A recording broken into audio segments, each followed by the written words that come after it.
want to give you a general idea, a general framework for what is Science Coach, what it does, how it works, and then we'll talk about some of the implementation and how you can actually become a part of it for this upcoming school year. I also wanted to introduce, we have two of our current teachers on, Tiska Rogers and Christina Stewart.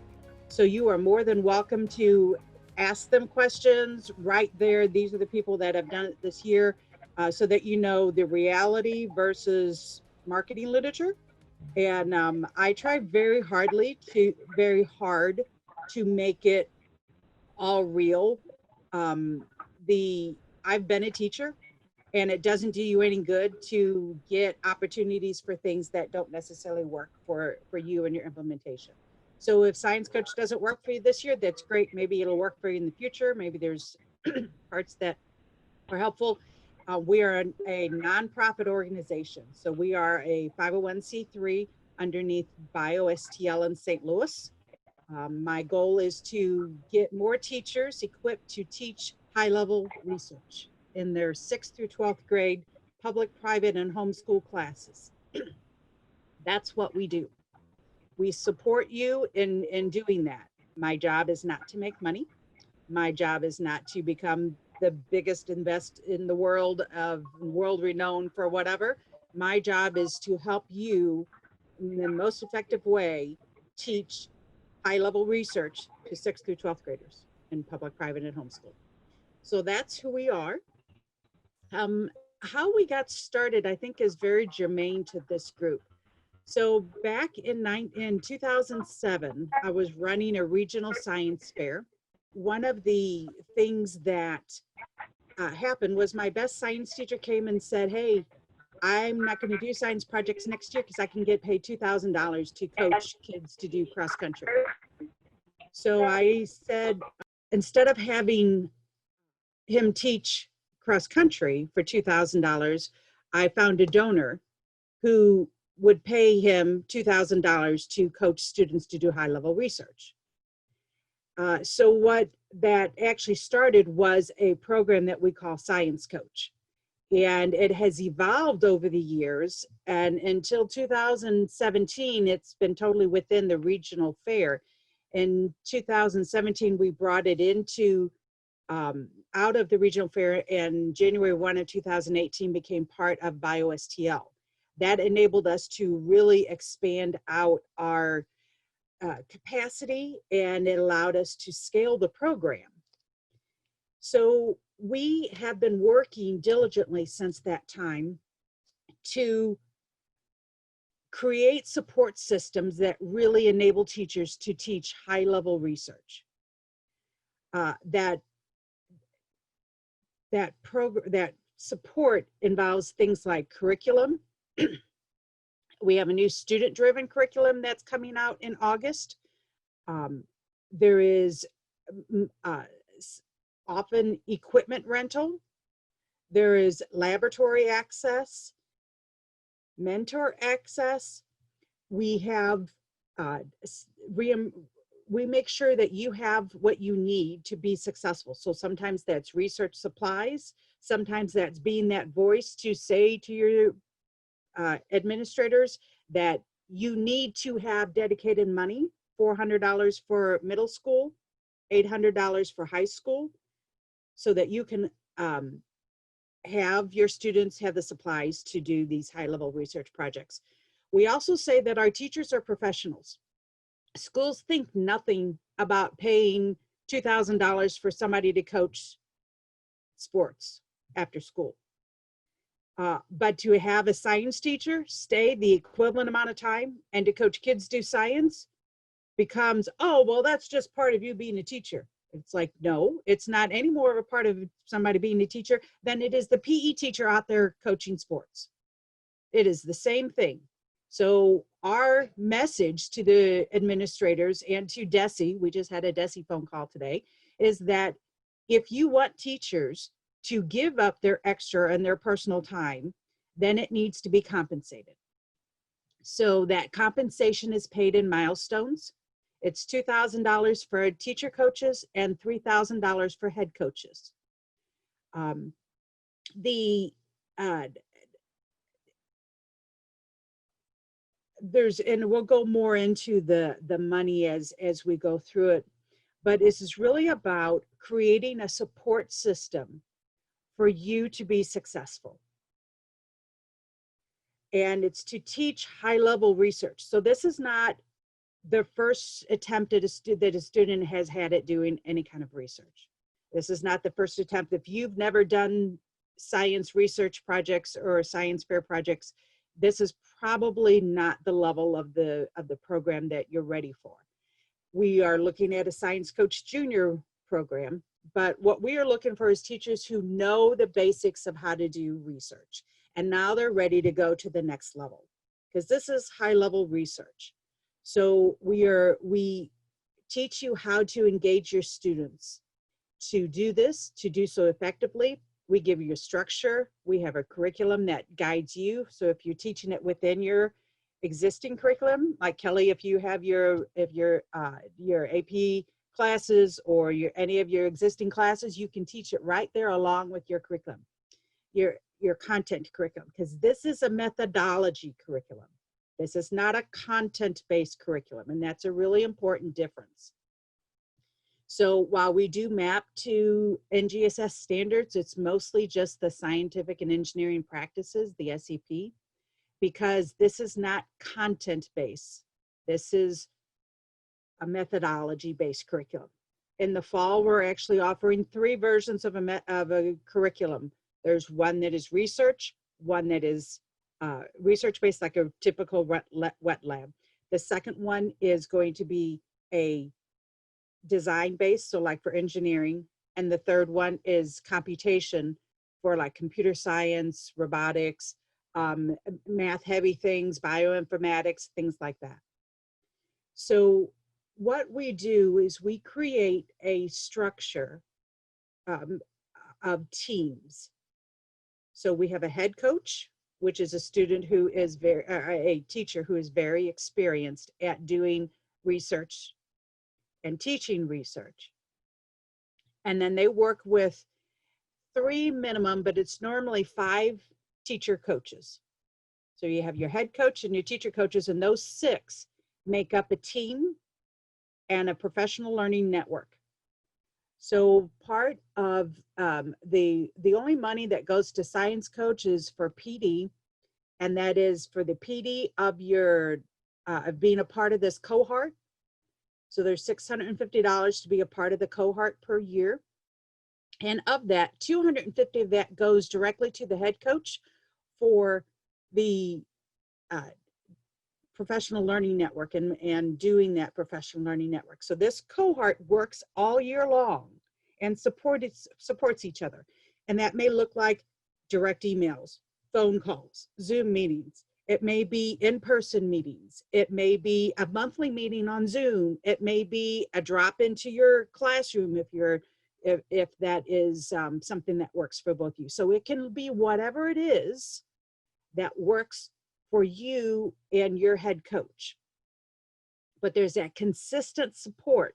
So if you're trying to fill out you're going to have a student participate in a regional fair that's part of the International Science and Engineering Fair, there's certain paperwork you have to fill out.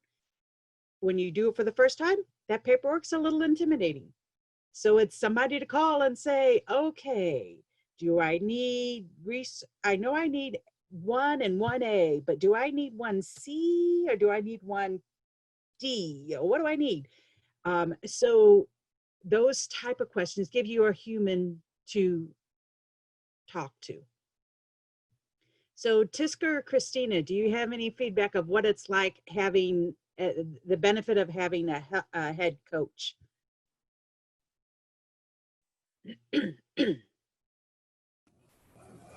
Our head coach actually participated in ISEF herself, and she won there. And so it makes it, well, it's pretty awesome because we get it from the student perspective as well as she has judged ISEF as well. So we've got the judge aspect and the student aspect, and so it helps us in the long run.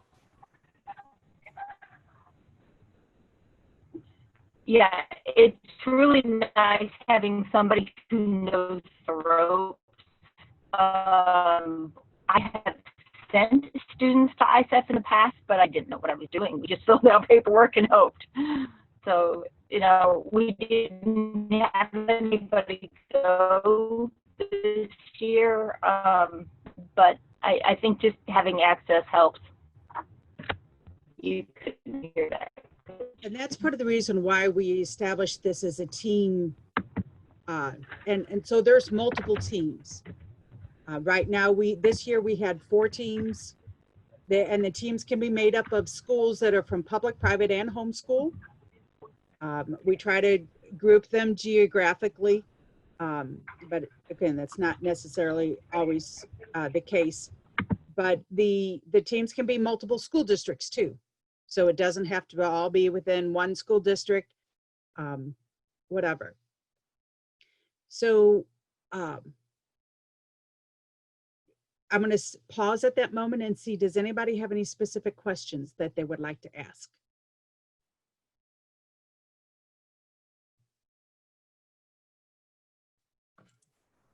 So I have a quick question.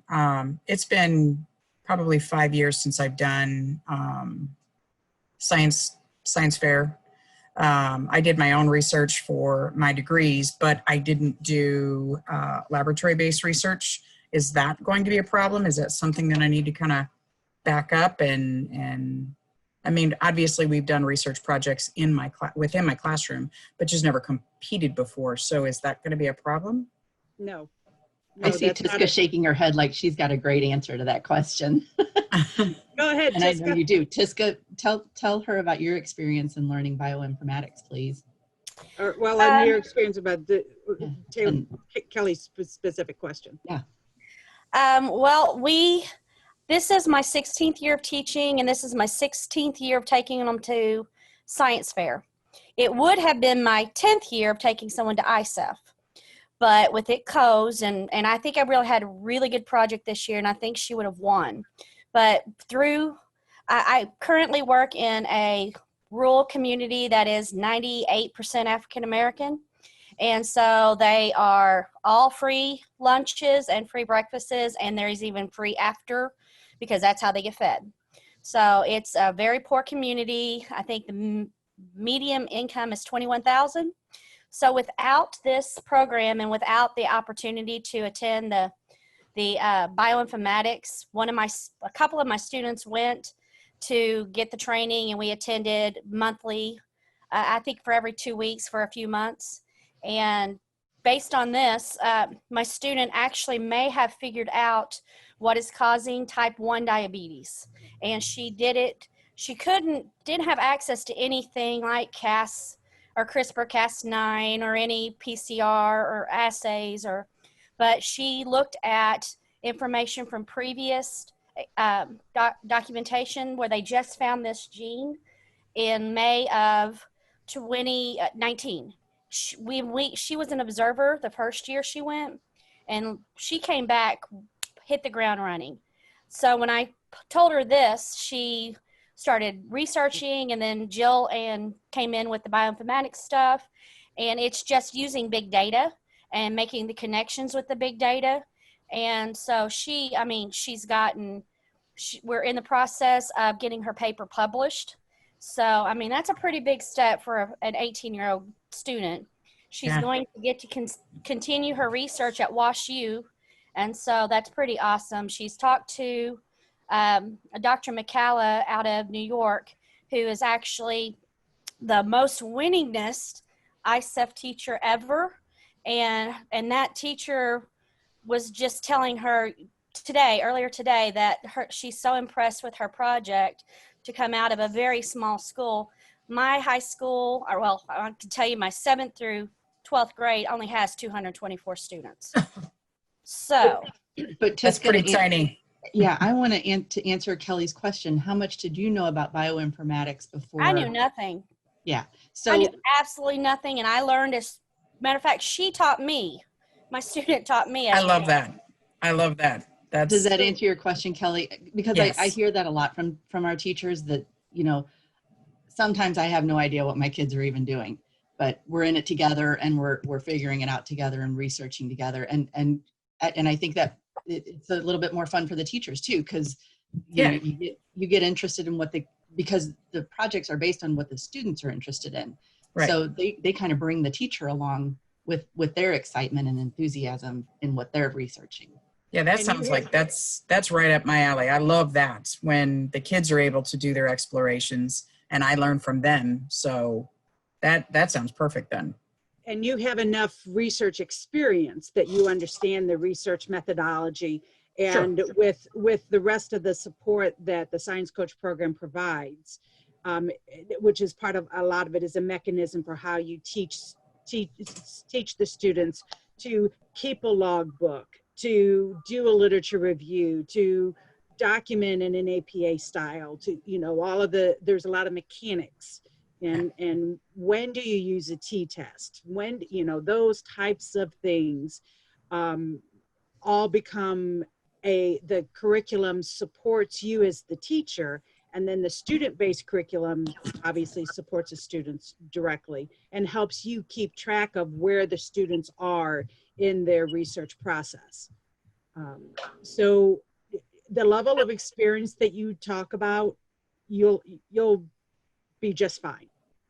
What I was specifically referenced to is sometimes you have teachers who this may be their first year of teaching, and they heard about this and they're like, oh, this would be great to do. And it's like, oh, wait a minute, it might be great to do, but this is not a first year teacher program. Right.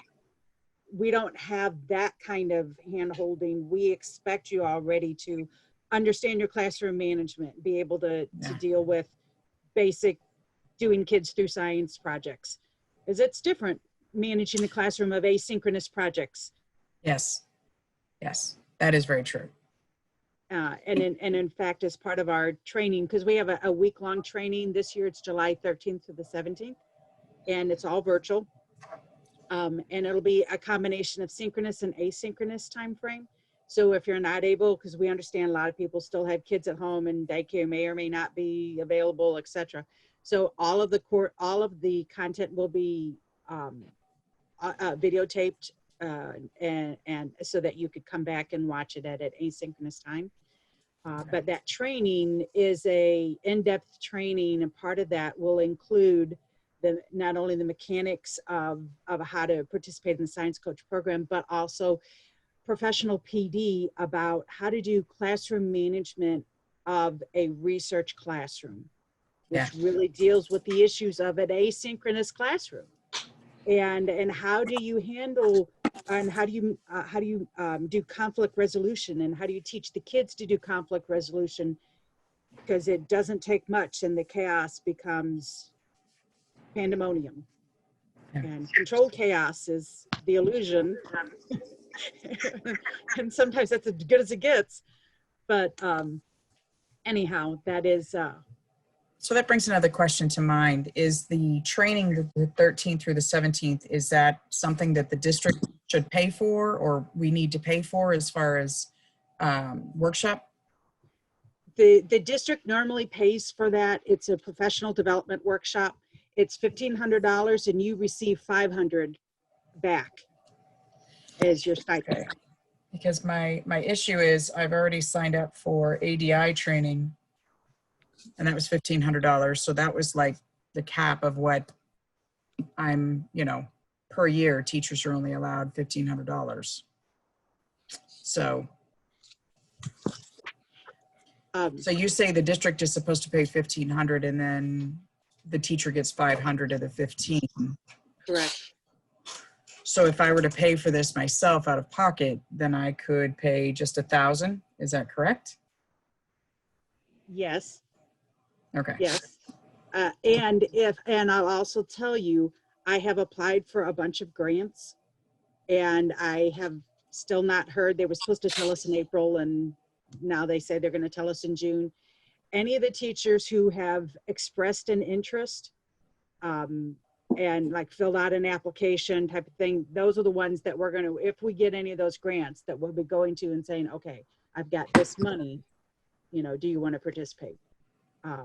So if I have any teacher who really wants to be a part of this program, we will help you figure out a way to make that happen. Okay, You know, thank you. that's just the bottom line. That's what we're here for. That is our mission. And, you know, I acknowledge you for saying, you know, if I pay for it myself, can I do it? Absolutely. I don't want you to have to pay for it yourself, but you know, we'll figure out something. Jill, can you see the questions? I know Gina had asked what you meant by experienced researcher. And then Christopher had a question too. Okay, and I guess when I was talking about Kelly's being an experienced researcher, okay, what I meant by that is she has done research in college. She has had some kids do research projects, whether or not they entered in competitions, but she went through that research process. So having kids, even if it's just doing projects for your own classroom. Does that answer?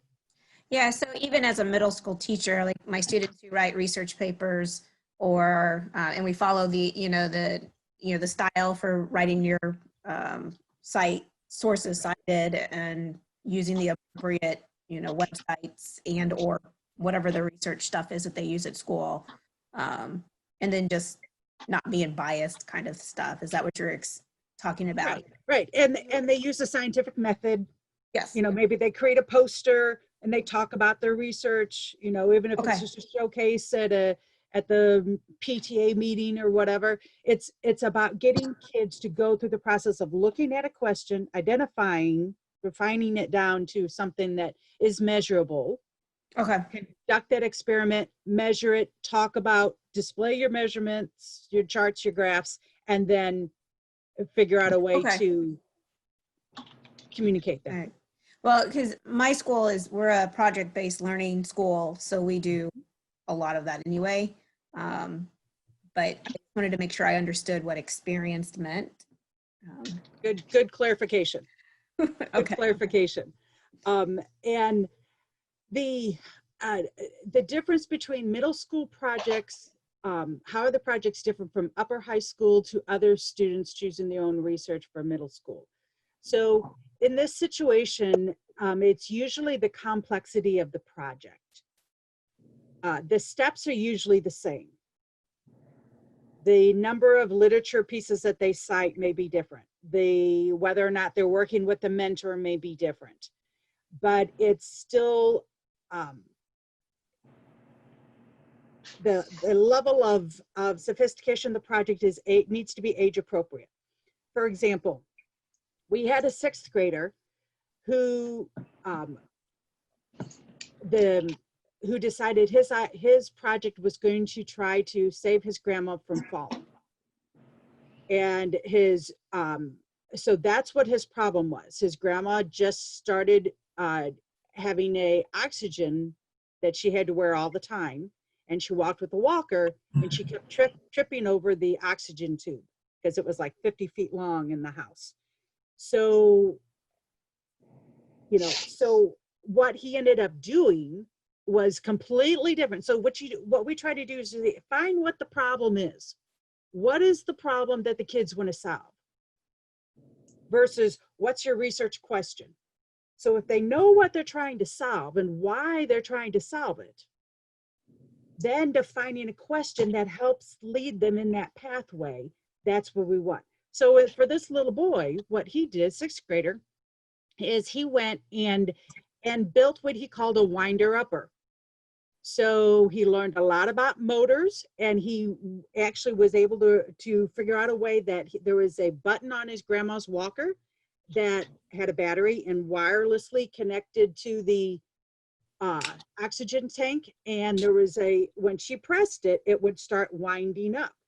And when she wanted to walk the other way, she'd press it again and it would unwind. It was just a simple switch, but it worked.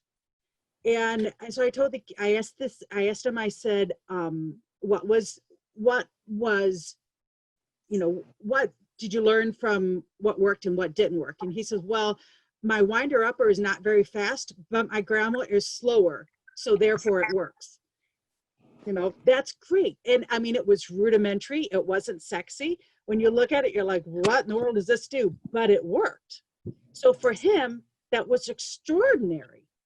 He learned more about electricity. He learned about ohms and measuring amperage, doing all kinds of math things that he never planned on ever doing before. He learned about wireless. He learned about the mechanics. He built this motor. He had some help, but he built the motor. That's what we're looking for. You know, that's the excitement that we're looking for. The level of the project, you know, did he, you know, like the girl who's doing the multiple sclerosis, did she solve what the problem is? No, of course not. Not yet, but she's on her way. And that's what this is about. It's not so much what is the result. You know, not every student is going to identify the gene that causes type 1 diabetes. God bless her for doing it, but not every student's going to do it. We had 231 projects. We had one that did that, and we had another one that invented a cybersecurity password protection. That's Christina Stewart's. And we had a microcrystal project to how to create this specific microcrystal that would attach be a connector to attach pharmaceuticals to a gene to suppress gene expression. That was another one of Tiska's.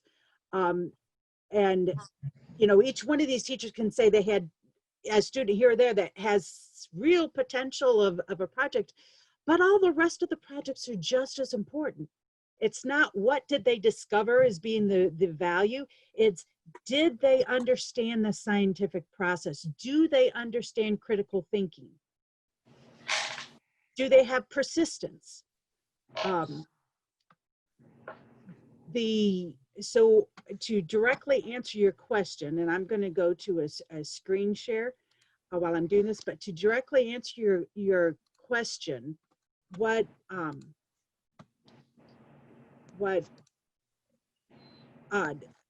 Science Coach allows students to do is and I'm going to jump way down in the information that we sent you as soon as Google catches up with me, is we're actually measuring their 21st century skills. You know, what is their persistence? What is their resiliency? How do they collaborate? And learning how to collaborate, I mean, those are transformative skills that teachers, you know, that real workforce, people in the workforce need. You know, that's just real life skills. We measure the recognition that they receive, their advancements, how many of them received awards, whether or not they went on to the next level, all of that. And then also integration. How do they actually use this information in their real life? How many subjects do they use in order to do their projects? So they start seeing, you know, they really do need math. They really do need English, and this is how it's applied. And then most importantly is the number of students that declare and actually go into STEM related careers. Because at the end of the day, that's what our country really needs. But in order to get there, you really have to develop that passion. And once that becomes an intrinsic motivation that makes the students want to move forward. So, so Christopher, just to kind of, you're on mute.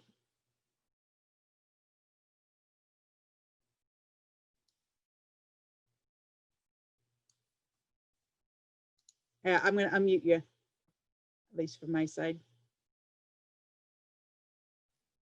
There we go. No, that is helpful. When I went to the interface and coming into this meeting, it was a little intimidating. So the word sexy really helped, because I don't want to shortchange my students. Yes, I could have one of those genius level students, but also to know that this is for really all students. So and that it's the focus is getting them passionate about science, taking those science courses in high school and college, and choosing those careers. So thank you. And building their self-confidence. One of the things that we Yes. actually measure is your scientific self-confidence. Yes. You know, and that's what we're trying to do. We're trying to build students who believe that they can. And whatever it is that they are interested in, that is what they can do. And there's a process. We've got that process down. We've got a structure. We have support systems for you. And that's has worked. And that's why what we're doing is trying to scale this out to our teachers. Well, a little example is my students have never been awarded things for academics in the past. And some of them did not win and get to go on ISEP, but they may have won first, second, third place at our local science fair. And they wore those award ribbons for almost a whole month straight. And some of those boys had won state football, and they didn't wear that award as long as they wore their science award. So that to me is awesome. Very cool. Yeah. Wow. And that pride, that personal pride, and believing that they can, and start identifying themselves as a science person. And you know, what they used to see science as and what they see science as now. So, and again, feel free to ask questions at any time. You can either write it in the chat or just talk out loud. So one thing I wanted to clarify, and sometimes it's hard to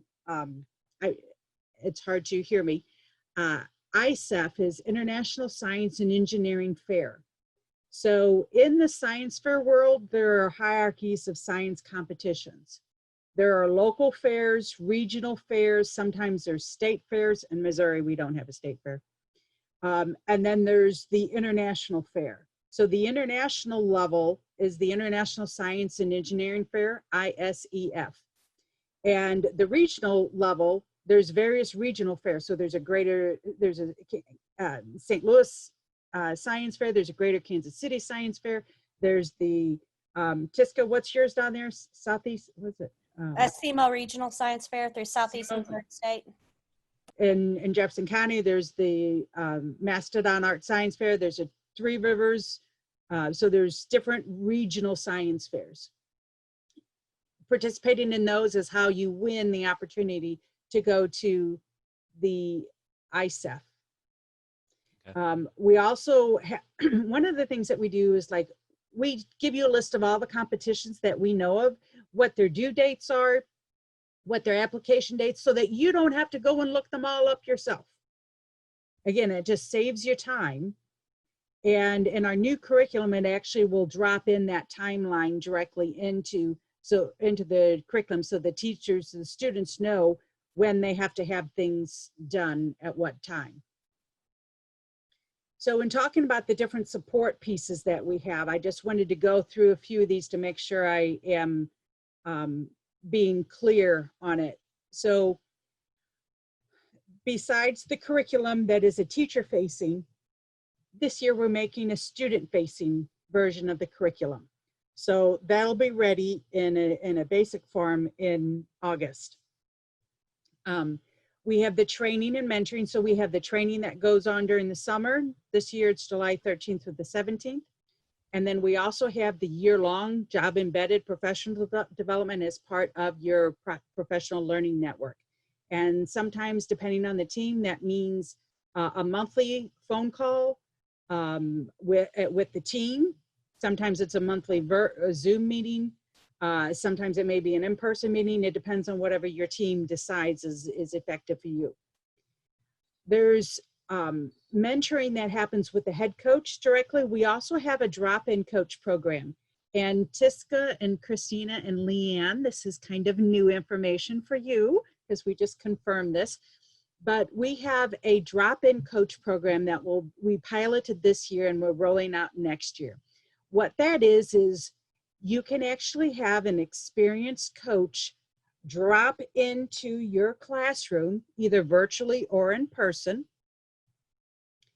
And it will allow you to have specific help for either the class or the student. So let's say you have a student that they say they want to do a project, but it's really broad, and you've been trying to get them to narrow it down, and they just are not hearing you, or they just don't agree that, you know, doing a survey of every kid in a 1,000-person school is going to be a realistic goal. And no matter what you say to them, they just are not listening. And so you sometimes, you know, if you work with your head coach and you try to get them, and they, a drop-in coach is another alternative.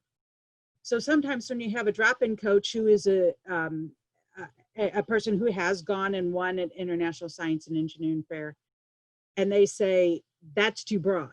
You have to look at it this way. Let's do it this way. What if you do just the 7th graders in your building, you know, and you're trying to get 60% of those 7th graders to participate? You know, do you realize you have to do a human research farm for every one of those kids who participate? Oh, no. Oh, well, you know, now, you know, so sometimes you just need help in that way. Sometimes you have a particular, let's say you're doing something with a gene expression, something or another, and you know gene expression, but this is now starting to get out of your realm, and you'd really like somebody who knows a little bit more about it, but not really like full-on mentor. Talk to the drop-in coach, and if they know something about it, or they know someone who does, they'll connect you. So it's an extra level of support. We also have supplies and equipment that you can borrow. So literally, Leanne said, I need a pH sensor. We boxed it up and sent it on its way. She used it for 3 or 4 months, shipped it on back to us. You know, those type of things. You need to dissolve O2 sensor. We've got a whole list of that. We also get a bunch of donated supplies from miscellaneous companies. So we put it on an inventory list, and we have a free list. You want anything on that free list, please take it. It gets it out of my storage area. So, you know, any of the free stuff we get, we pass on. We ship it to you, no charge. When you have items that you borrow, you just pay for the shipping back. It's usually not a big deal. Question?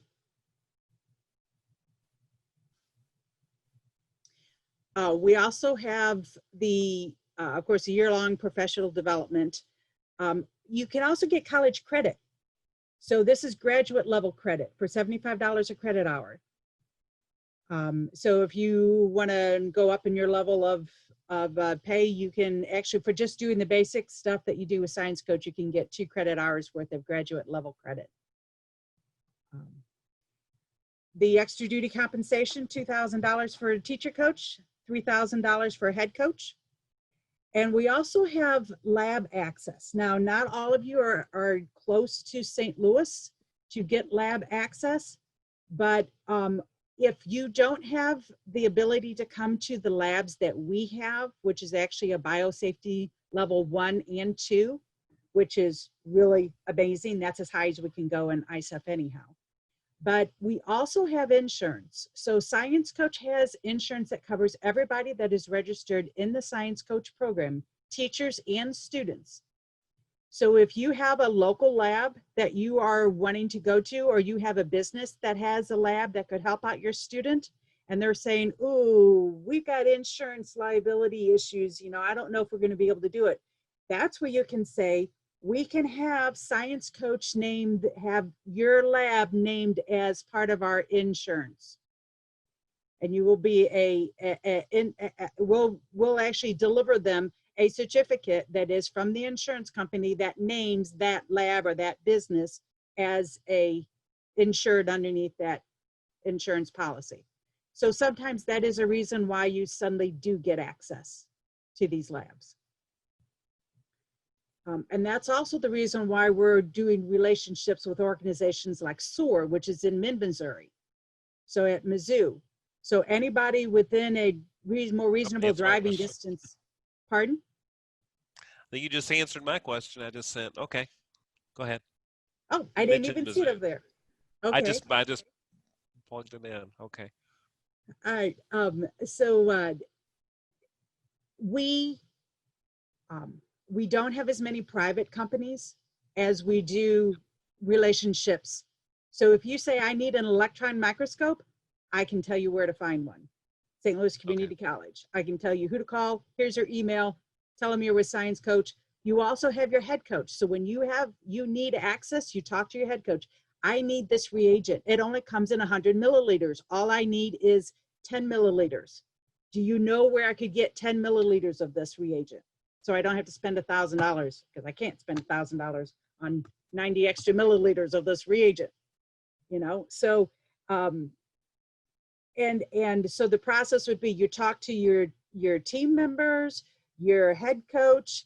If your head coach doesn't know, then they escalate it to Sean, and then Sean escalates it to me, and then I reach out to my network. So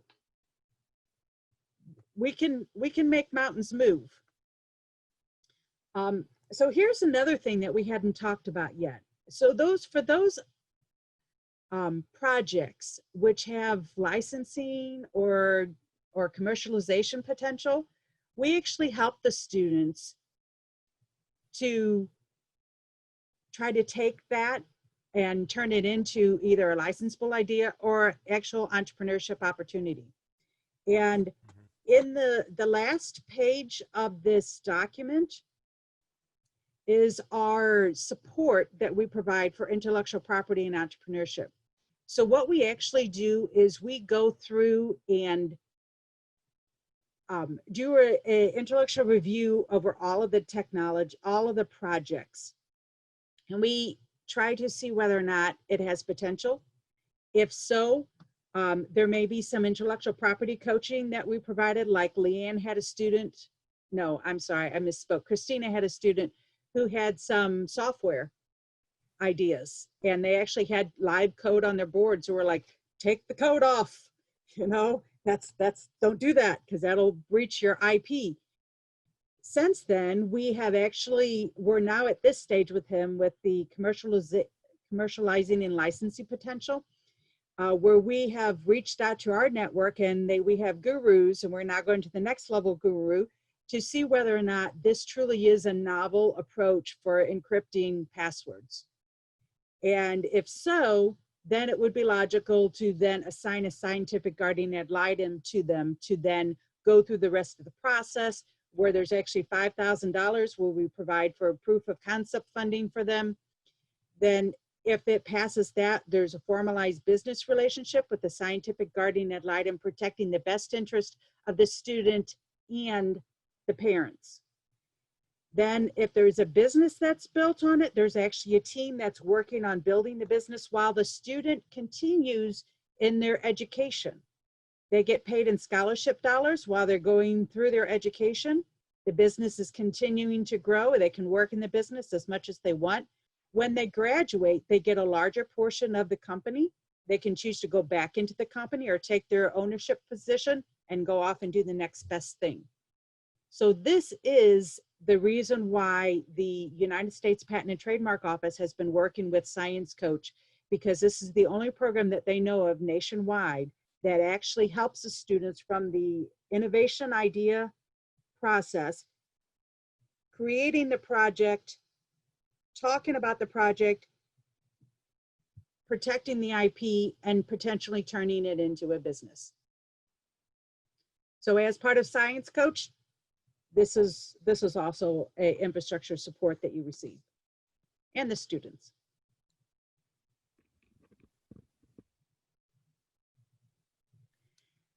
Okay. Did I hear a question? Actually, Jill, I wanted to mention that what you're referencing on the screen right now is the Science Coach literature.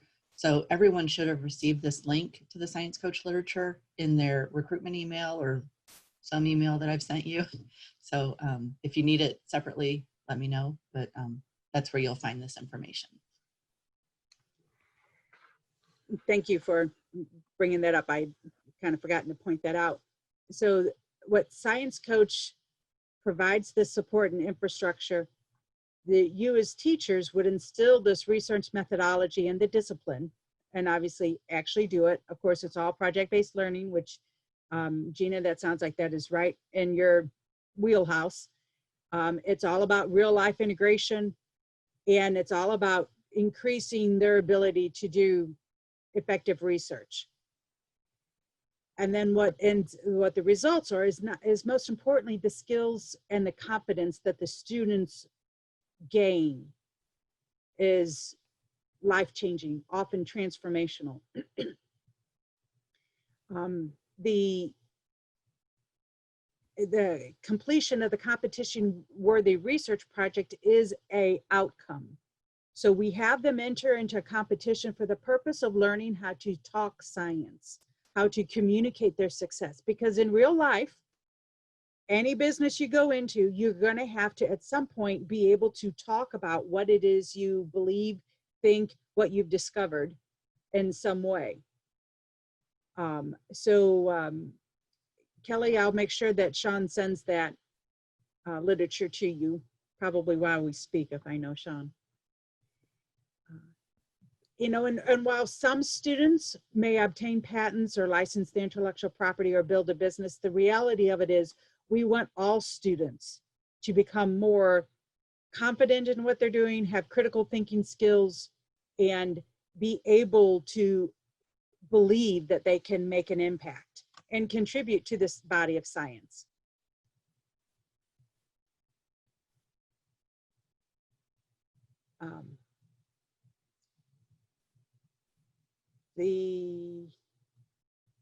This is a little bit about our teacher-facing curriculum. So we have the basics of introduction to research. How do you develop a research question? We actually have added this year a new module at the beginning that is all about innovation, getting kids the concept of innovation. For this year,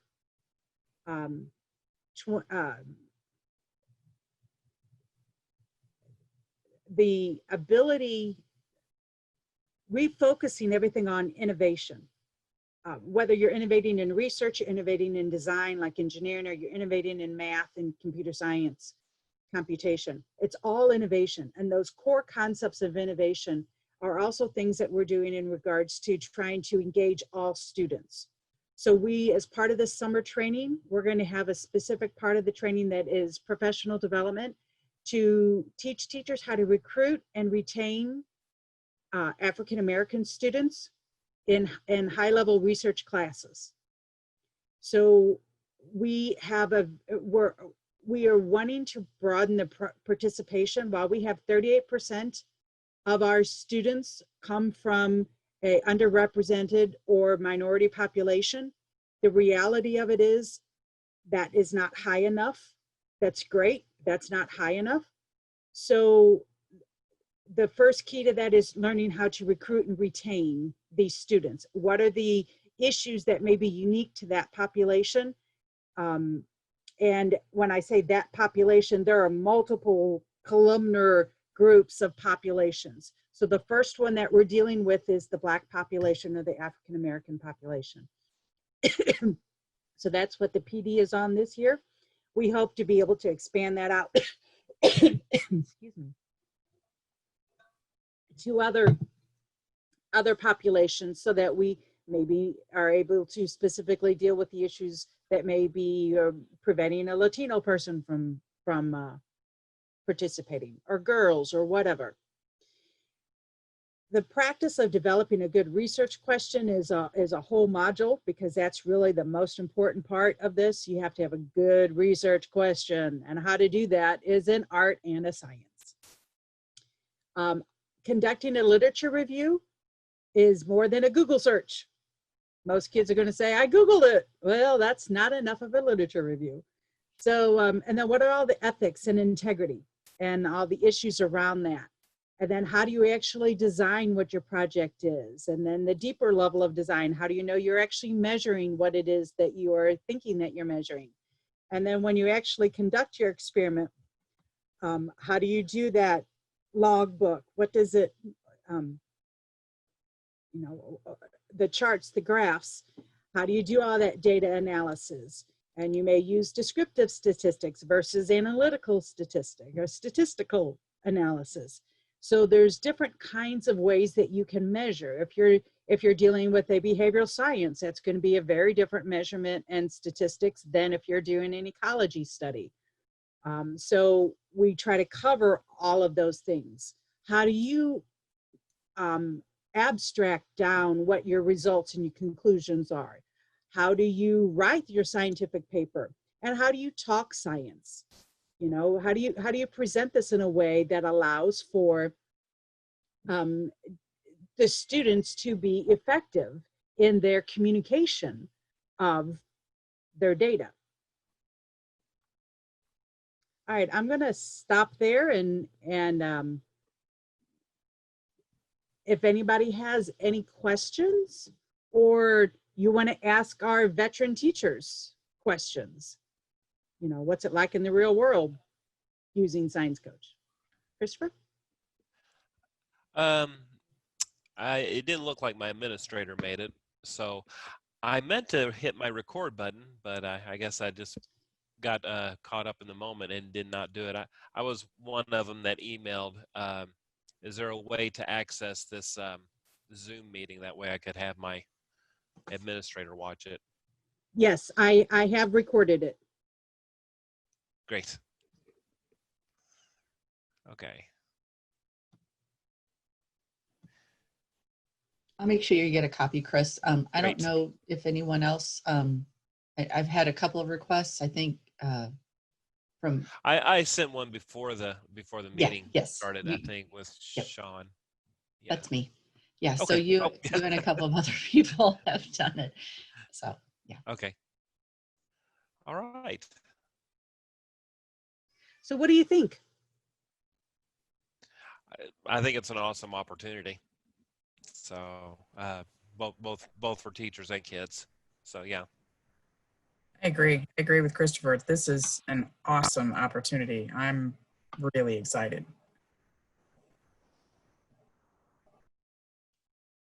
Well, one of the best things that I've found that came out of it, besides the kids, is the fact that I teach at such a small school. I don't have anybody to bounce ideas off of.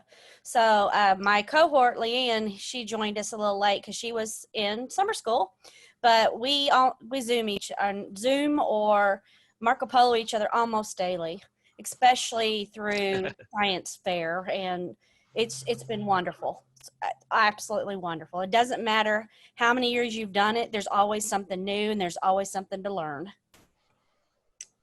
And jump right in, Leanne. Yeah. Yeah. Let me wrangle the kids first because they're going crazy here. Yeah, I would just say that when you get on a Science Coach team, it's going to make a huge difference. Just having a great head coach. We have a wonderful head coach, and then we have 3 team members right now, and we all get along and we help each other and we talk all the time. And it's just overall helped my professional development and my kids to get their projects done. And I probably asked Tiska about 1 million questions this year at least. So all of you, good luck with your adventures of getting into Science Coach because you will not regret it. Great. I've even helped Leanne's student up at SEMO before. We washed dishes for 4 hours because he was doing some chemistry research. On that note, I want to mention that I have Kelly's application, but I need Chris, Gina, Yes. Allison. I need you guys to go in and complete the Science Coach application so we kind of see where your qualifications lie. And that also gets you into what I'm calling our pipeline of procedures to get the process started. And I know you guys are already talking to administrators about funding and things of that nature. So I want to be able to answer any questions that I can about that. Joshua, we haven't really talked about that. I know we kind of exempted some of your teachers from the application process, but I'm going to ask you to go back and ask them to do the application as well so we can get them into that pipeline that I'm talking about. And Chris, I'm going to connect you with Josh. He is with the SOAR group at Mizzou. And so he's trying to put together a team through their club Great. and their group. And I think you're going to be a great fit for them, mainly because that's going to be your area to be using their lab. And Yes. and Yes. it will create a local cohort for you, a little bit more local. So Joshua, do you live and teach in Columbia? I'm actually a student at Columbia. I'm the president of a student organization there that is working to promote research at schools. So we're Excellent. linking students and professors with schools that are doing research and trying to get more lab access done and kind of promoting for funding and stuff like that. So yeah, anybody, we're great. trying to work through all Missouri. So anybody that needs anything, we're open and available. I would love to work with you guys. All right, fantastic. Great. So I wanted to take a moment to go through the cost a little bit more to make sure that you knew this sheet was in the second last page of the literature, but also just to do the verbal walkthrough on it. So Science Coach costs $650 a year. That's what comes to Science Coach. That's what allows you to be a part of this professional development and professional learning network. It gets you access to the lab space and equipment, loan equipment, any of the curriculum that we have. And of course you get a really cool shirt and a nice mug and stuff. There's always a little bit of swag in there. And anytime after you've been a coach and you've received your training for first time, you can participate in the training that we have. And now that it's virtual, you can participate for as much as you want. So that's paid to Science Coach. 250 of that money actually goes directly to the head coach as part of the payment for the professional learning network and what the head coach does in order to make that happen. The consumable research supplies and the compensation for your extra duty time are the support that your school needs to provide, or we need to find a grant to provide. So for a 9th through 12th grade teacher, we suggest a minimum of $800 for supply money, and this is supplies for your students to do their high-level research. For 6th through 8th grade, we suggest $400. And if your school already has a bucket of money that they can allocate for consumable supplies that is not your standard science bucket. So if your science classes have $1,000 and that's all you have for the whole year, you can't take in high school 800 of that and give it to your science fair kids. You can't do that. So this is money beyond your normal science budget. And I can't stress that enough, because high-level projects often are more expensive. You know, they're going to need reagents that may be $125 or something, you know, so it's just more expensive to do high-level research. So so this consumable research supplies are money that is not part of your standard science budget, and it needs to have a streamlined way to get it. You can't take and have 4 weeks to try to request Petri dishes. You know, there has to be some streamlined way to do it. If your school has that capacity or already has those funds, then we check that box in the administrator form. It says the school already has it. You just check that, and that requirement is met.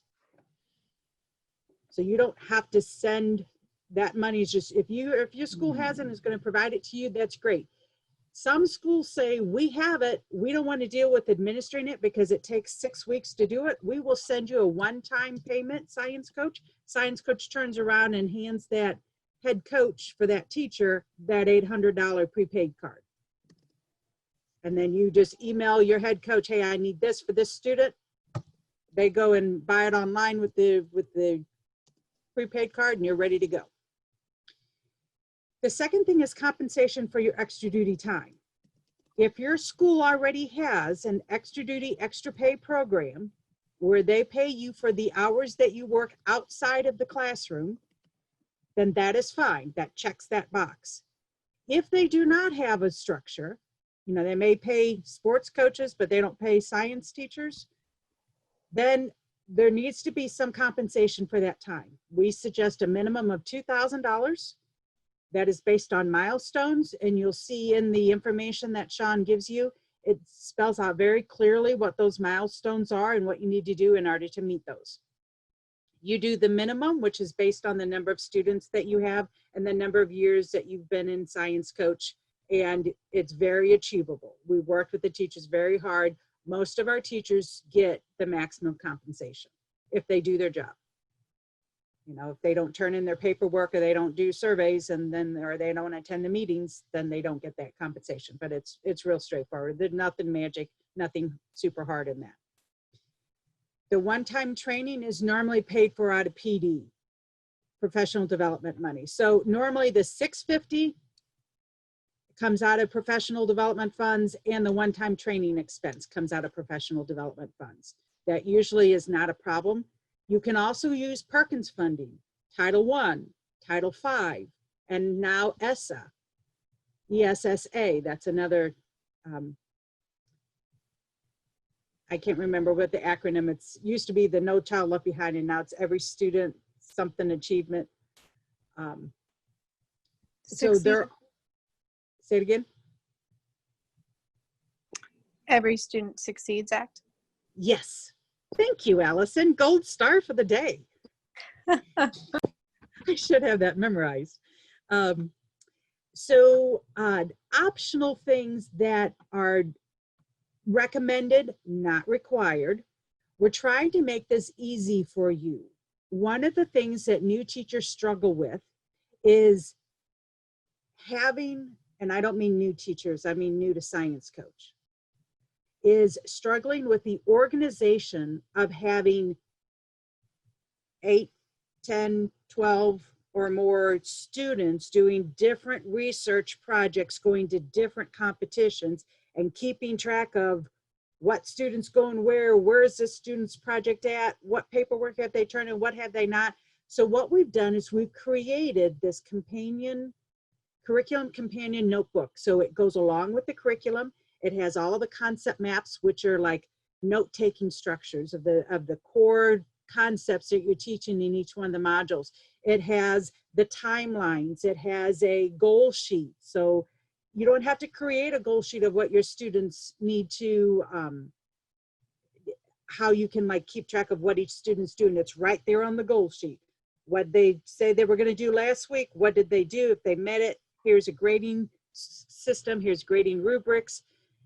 There's also a logbook in there, and this is a 50-page carbonless duplicate copy. That logbook, you can use anything. You don't have to use our magic logbook. It is just really nice from a teacher perspective because the students can rip out that duplicate page, give it to you. You can mark up whatever and not have to worry about messing up their actual logbook, which you don't write in their logbook, period, stop. It also provides the project board. So what you need is all there, delivered to your classroom when you need it in the structure. It just helps you keep organized. In the Ladue district, we walked in their room, and all of the student notebooks were all up there on the wall with it has a space for the name and everything. So every day the students walked in, grabbed it, and it was all right there. He could grade. Everything was the same. It made it much easier for the teacher. And all the boards and everything were delivered. So that is $30 per student. If you can get the content of that binder for free, printed out of our online curriculum. So again, it's not a money-making adventure, it's a make your life easier adventure. And normally schools don't have a problem because it's a textbook companion. It's like a curriculum materials. But again, completely optional, and you can always get the project boards from wherever. We do have them, and I can sell them to you for $5 a piece instead of the $9 or whatever it is. But if you want just the logbook by itself, you can buy that for $15 from us. It's a really nice logbook, that carbonless duplicate copy, or you can use the spiral bound notebook. Again, whatever you want to do, on that is perfectly fine. So the total commitment to have an effective research program for the first year for a high school teacher is $4,950. But again, if you have that 800 already committed, you have access to that, then you can just take that off the, that becomes already covered. So the only amount that comes to Science Coach is this 650. And then the first one-time training expense of 1,500, of which you get 500 back in a teacher stipend. And there is a question, there is a Science Club sponsor for UMSL.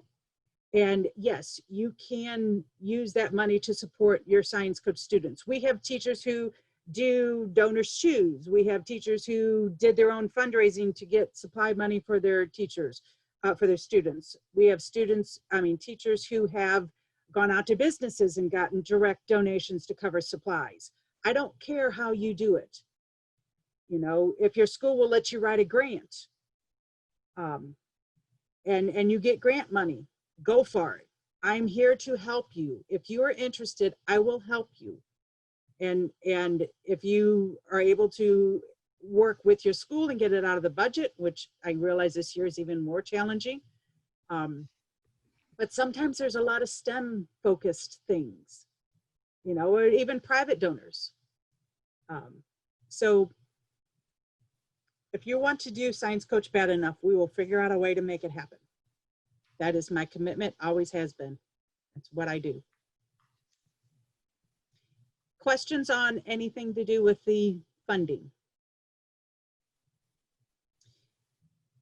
Sean, can you go on our website and grab the FAQ page that with the specific down to the section that talks about funding and throw that in the chat? So a lot of times you will talk to superintendents and they will say, oh, Perkins funding can't be used for this. Well, actually it can. July 1 of, not last year, but actually the year before, the ruling changed to where Perkins, Title I, Title V, ESSA, those things can be used now for STEM. Perkins especially. It used to be only for CTE classes, and now it can be used for STEM. It can be used for PD, it can be used for supplies, it can actually be used for the professional development. Okay, that's the specific FAQ, Sean. Let's grab the one that is, go down to where it talks about funding, and you can get a URL specific to the funding.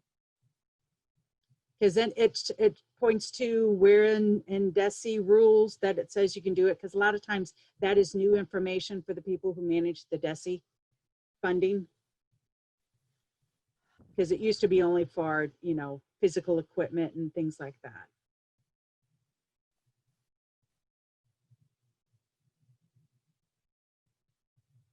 Any other questions that might be out there? Just, what do you think?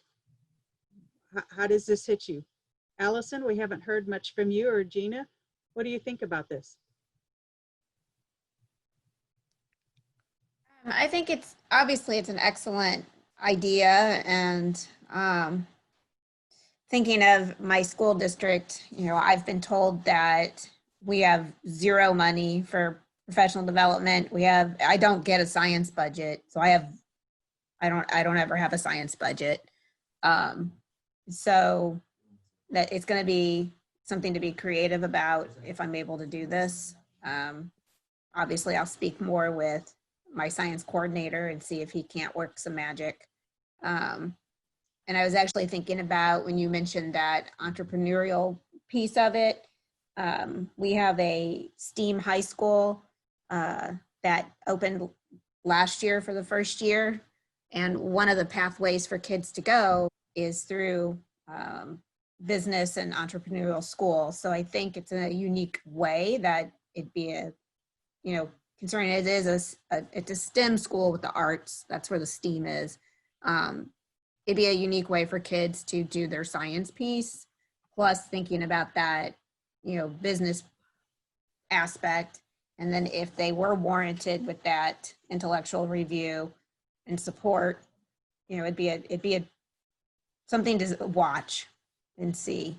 And it could start with, you know, my school, because we're the middle school, and then head up to the high school.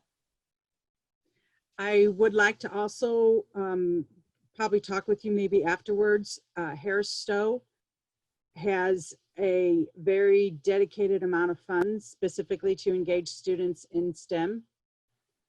We're working with them on a couple other things, and I know that your district is in their jurisdiction area and they have some grant funding to try to promote STEM in the grade schools. I mean, not grade schools, in elementary and in middle school and high school. So I spoke with Dr. Freddie Wills about that just a couple days ago.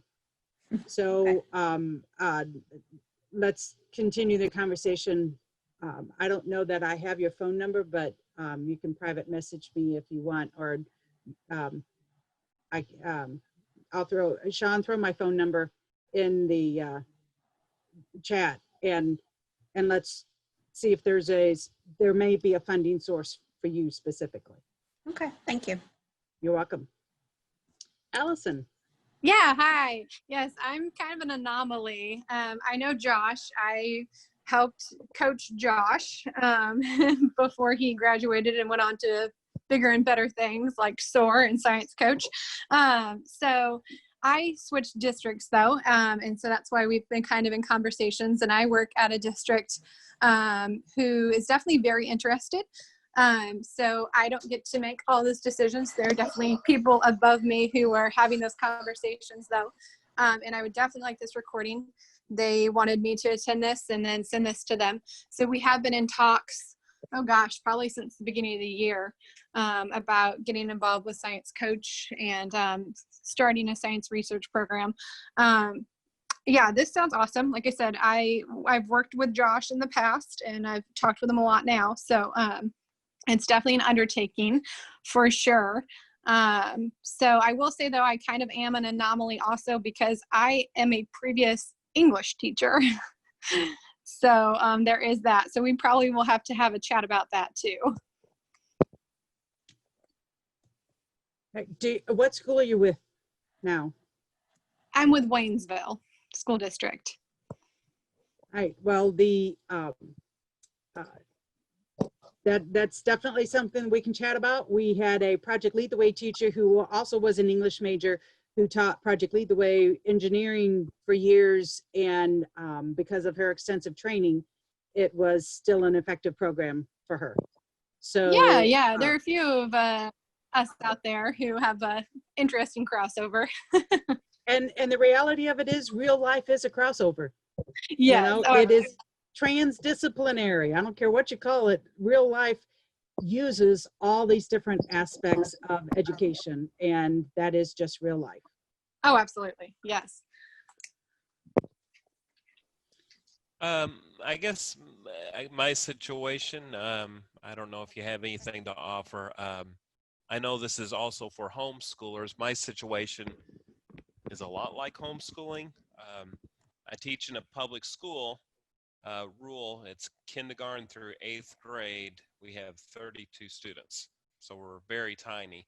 So next year I will have 9 students, 6th grade through 8th grade. So I didn't know if there was anything additional or anything else I need to kind of keep in mind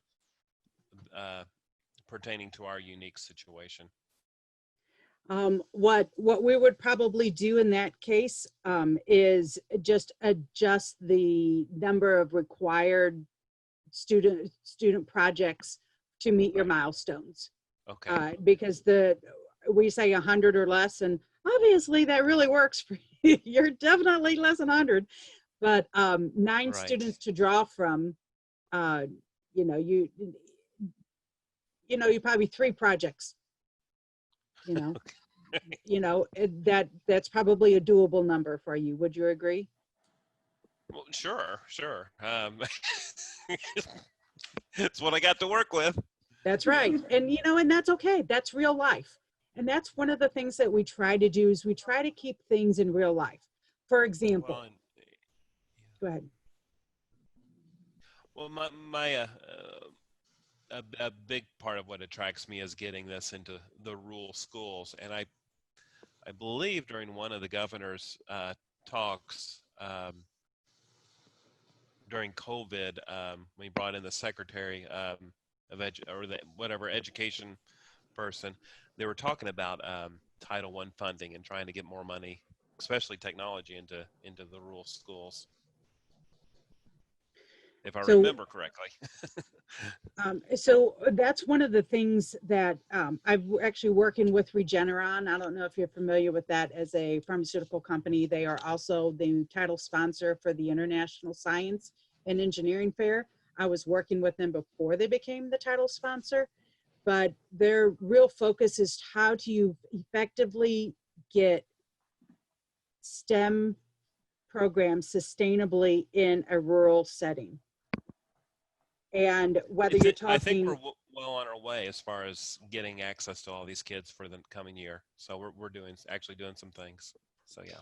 and so Science Coach becomes just another piece of that vehicle that provides that Okay. support, the lab access, the cohort, the professional learning, upping your capabilities so that you can in turn up the performance of your students. Okay.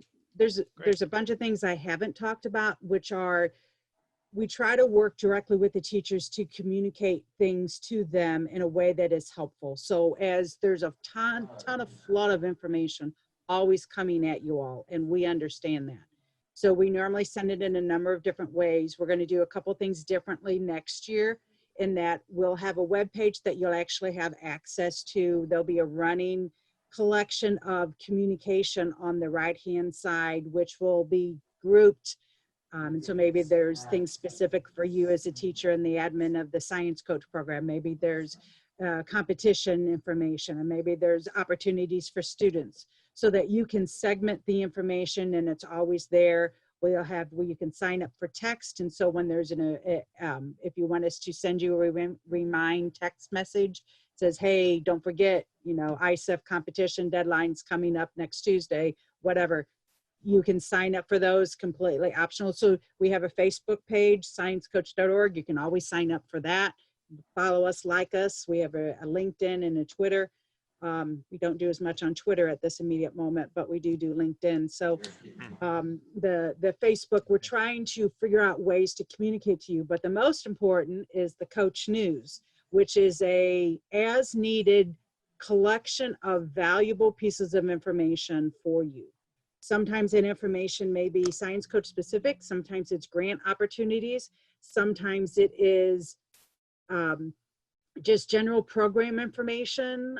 Maybe it's a new competition that came out. Maybe it is an opportunity for the summer for your students, whatever.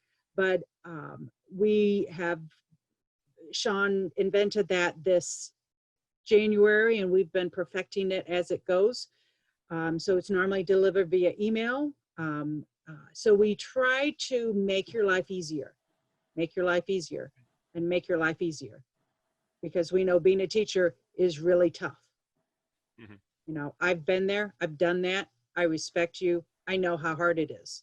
And now that it's so much more in a digital world, and you're getting all of the input from the students in a digital way, as well as all the administration,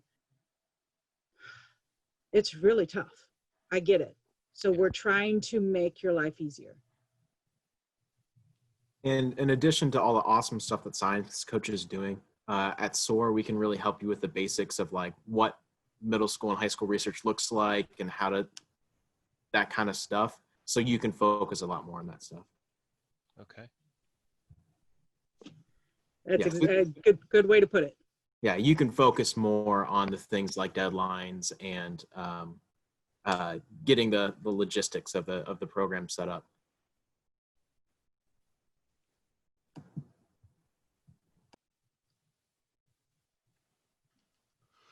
Anybody else like to ask anything? We've got some veteran teachers on here. What have we not covered that you think somebody's going to want to know in order to make a decision?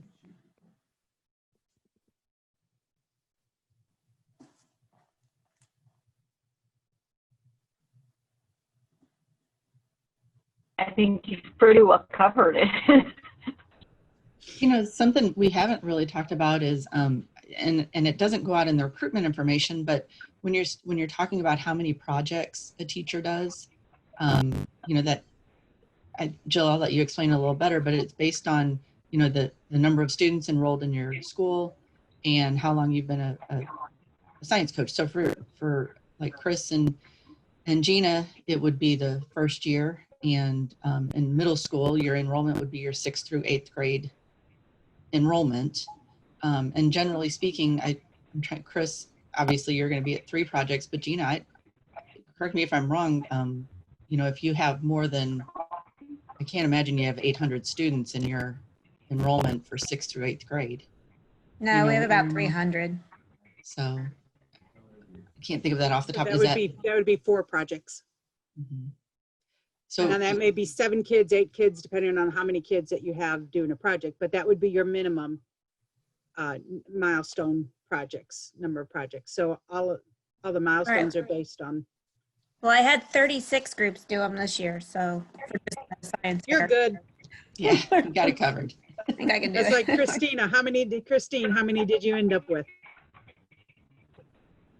Well, we had 43 at our school fair. It was dwindling. We would have sent 20 to the regional fair, but with it being virtual and right after we went on spring break and then went off campus, we had, I think, 8 participate.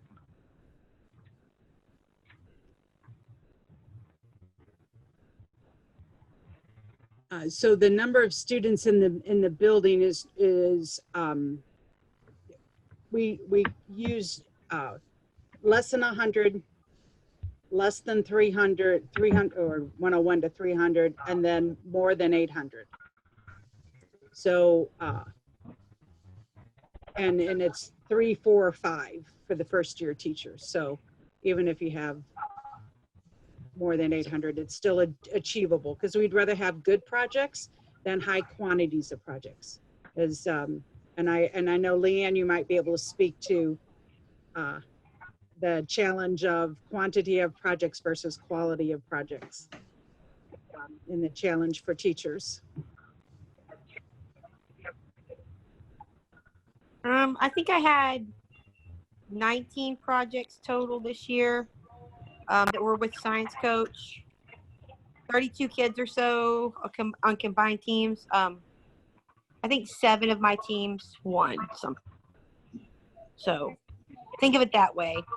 Some of them were very young, my freshmen and sophomores that hadn't had any experience at all. So I didn't really have, I didn't really expect them to go away with medals and things like that. So kind of worked out to have my upper level kiddos do better. So that's kind of what you have to think of. It's a growing trend. And while we count the medals and everything and what the achievements they've made, that isn't the sole metric. You know, like we said, there's 27 different metric items and outcomes that we measure. The reality of it is we want the students to learn how to think critically, how to complete a project, how to get that self-confidence in being able to be a researcher. So whatever we need to do to support you in order to teach that, that's what we do. And Jill, correct me if I'm wrong, Allison's saying there's about 2,000 students enrolled. So you're still looking at over 800. So that'd be 5 projects for a first year teacher, Right? Science coach. Yeah. Thank you. Yes, I realized that once you said over 800, it's still going to be about 5. Yeah. So. Yeah. Right. And again, our goal is to help you to do high level research, and it's really difficult to have 30 students doing high level research when you also have other things that you're teaching, and the real life, and maybe having to sleep every once in a while and have like a personal life.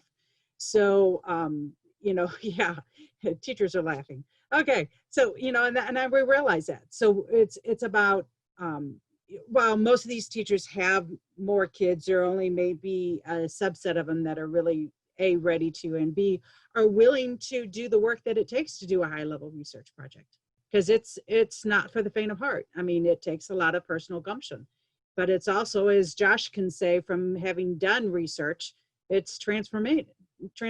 Tell us about your experience in doing research and why you now are enabling it for other students.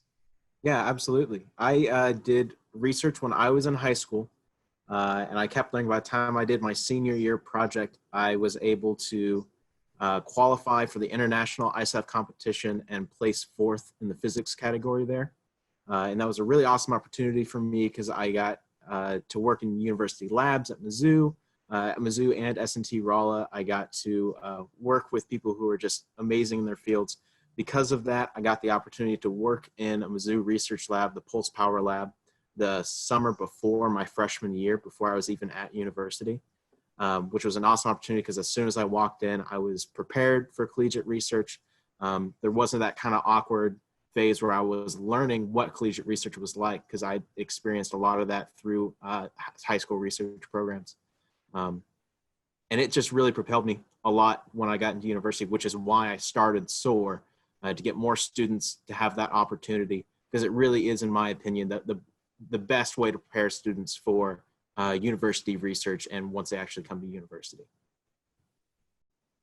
So we're partnering with SOAR because we have, of course, the structure and the support system already built in place, but SOAR has the direct lab and the direct mentor and the real people locally sourced. So it's a really nice partnership to make this ability to support teachers to do high-level research in 6th through 12th grades a possibility. And of course, the more that they're at the research institution and facilities at Mizzou, the more they'll want to go there. So it's a win-win-win.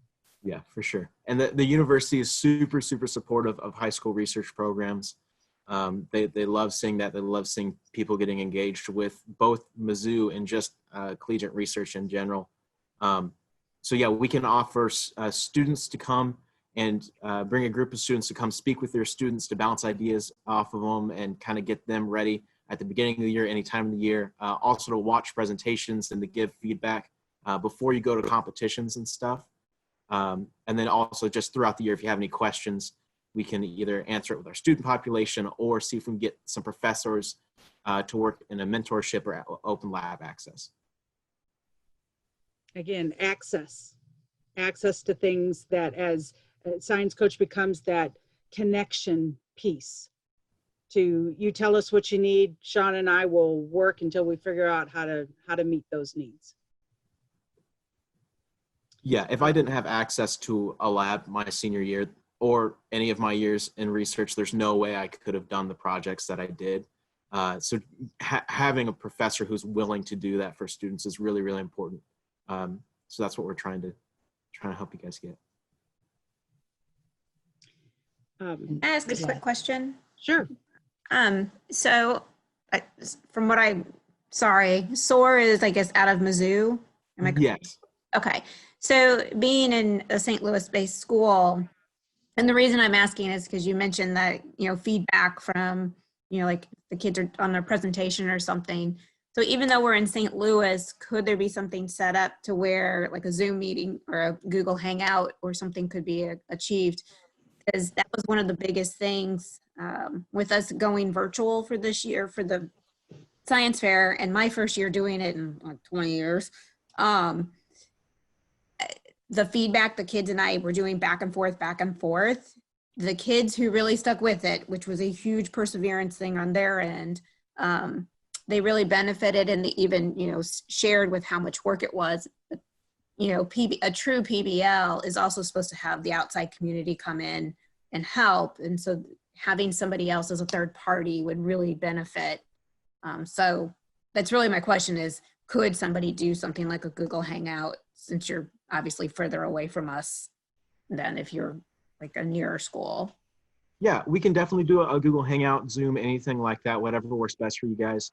But we do have, we had room. We'll see what happens this year in our budget for some longer trips to St. Louis and Kansas City and Southern Missouri. Okay. So if you need, we could do like a beginning of the year trip to help students get that research question, because that's really, really important. And then also before competitions to get that feedback if you want to do that in person.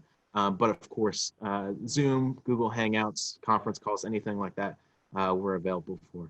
And I can toss my email in the chat here if you guys have any questions for me specifically. And to expand that a little bit more, one of the things that Science Coach did is we offered 3 different training sessions.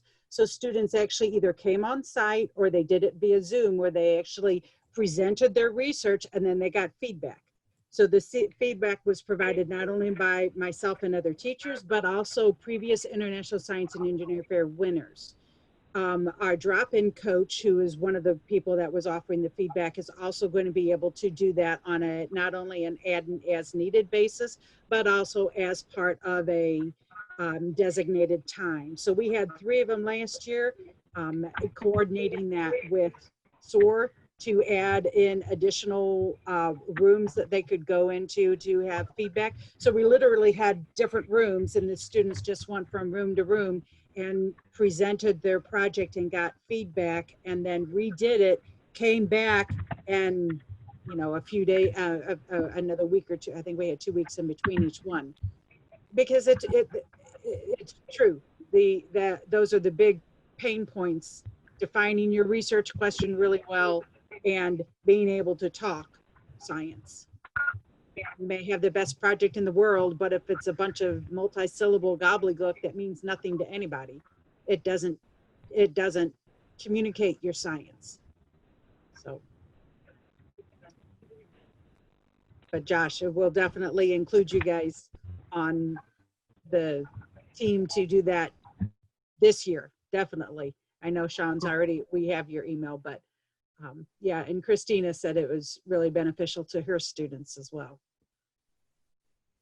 And I think it made a huge difference, especially one of Christine's students presented to Worldwide Technology about their technology as part of the evaluation process. And this was a student who the first time they did their 3 to 5 minute speech, it took 25 minutes. And the second time it was like 15 minutes. And, the third time was like 12 minutes. And, and I still wasn't 100% sure exactly what he had done. When he gave his presentation to Worldwide Technology, he was on. He knew what he was saying. He said it well. He was right on target. What he was in January was a light year away. He looked like a professional, nearly equal colleague. It was that's the kudos to not only Christine, because I know she worked her tail feathers off to help him, but and the student had a long way to go, but that's okay. That's what this is about. And for those who don't live in the St. Louis area, Worldwide Technology is a huge technology firm, and hence the name Worldwide, but they've got huge sponsorships. I think they sponsor the racetrack over in Illinois, the major racetrack. What's the best way to describe them, Jill, to somebody who doesn't live in the area? Huge. There, and I forget what the statistic is. Number 5 U.S. government contracts in the country, something like that. They're huge. Yeah, they are really big at giving back to the community. They're absolutely Scott Gallagher soccer clubs, like, I know, like one of my friends, they even helped him through school, so they're a big. And Gina, that might be a really good source for you. Yeah. Because you're a district that they're very interested in getting the workforce to engage in STEM at a point at which they can still, redirect their trajectory. Yeah, you're right. Mr. Dooley, I'm glad that you joined us. Yes. Can you tell us a little bit about yourself? I'm the principal at Media Arts Collaborative Charter School in Albuquerque, bridging the arts with the sciences. Ooh, I ran an art and science fair for 14 years, so you're right. Yeah, we're heavy on the arts part of media, but it's as I've told many of the teachers, it's the Academy Award, Academy of Arts and Sciences. So we have a really beginning to be strong and effective robotics program at our school. We're seeing results. It's really enhanced our math, and so we have we're directing our teachers more toward project-based, big projects, not just single classroom projects, but a lot of collaborative projects going on. And I know you joined a little bit after the main point. We can send out the presentation, and obviously I'm happy to answer any questions. Sure. And or talk to you individually. That would be great. That would be great. Thank you. I'll share it with our science people. And what Actually, part? Yeah, I was going to say, aren't we? We're already affiliated with some of your science people. Yeah, I'll share them. What you have, you're here. I'll share that with them. We were all invited, and I was busy with something else, and so I came on. So I'll let them know that. Yeah. Are you part of Crichton Eddington's team? Yeah. Ah, very good. He's an Yeah. awesome guy. He actually came to our training last year. Yeah, he's too awesome. Yes. It's hard to believe he was real. Yeah. Yeah, he's real. That's wonderful. Well, I'm very glad that you're here again. If you look back I don't know if the chats, Sean can send you my phone number. If you have any questions, feel free to reach out. Does anybody else have anything? Any questions? Any feedback? All right, you know my number. You know our emails. We're here to help support you in this process. The first step is to fill in the application. And then we figure out where the funding comes from and fill in the administrator agreement.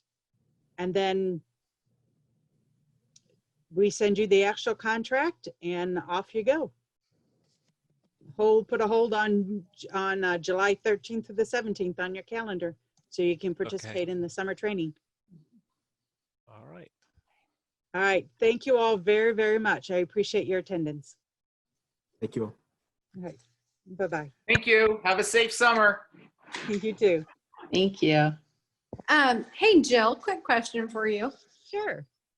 As I'm filling out this application, so one of the questions is, what do you teach?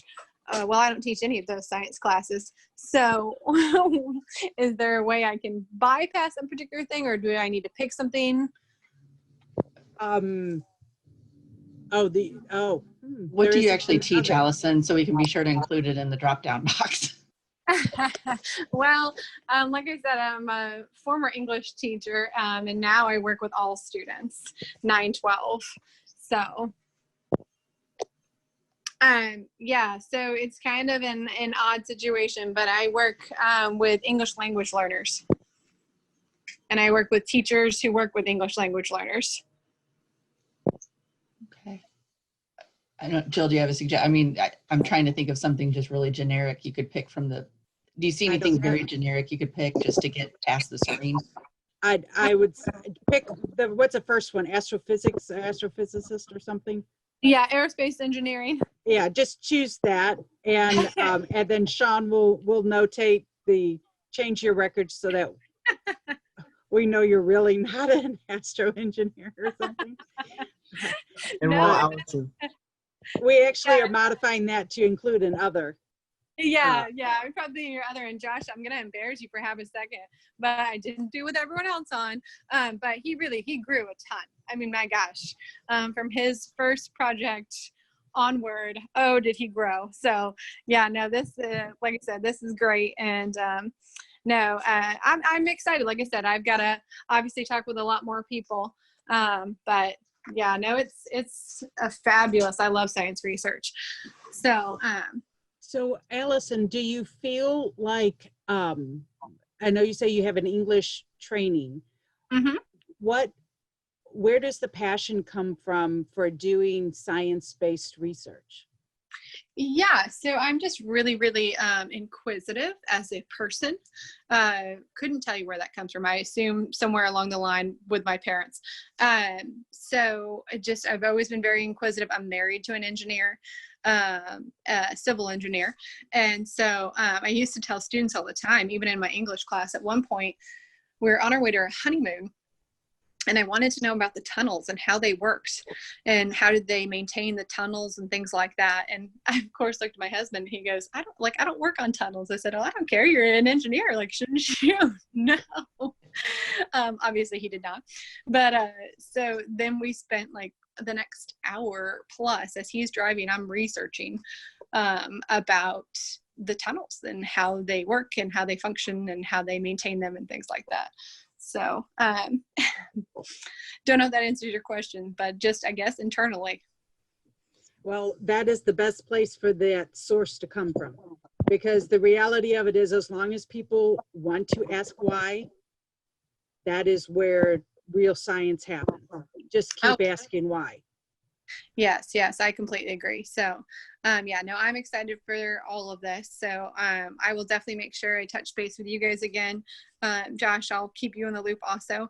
And for the time being, I guess I'll put that I'm an aerospace engineering teacher. Right. And Sounds good.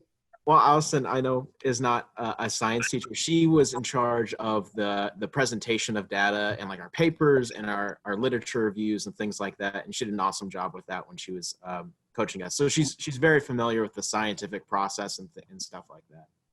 And that would have been a question I was actually going to ask offline, is your familiarity with the scientific process, because obviously you're very good at presenting it in a written format, and that's a vital component of this.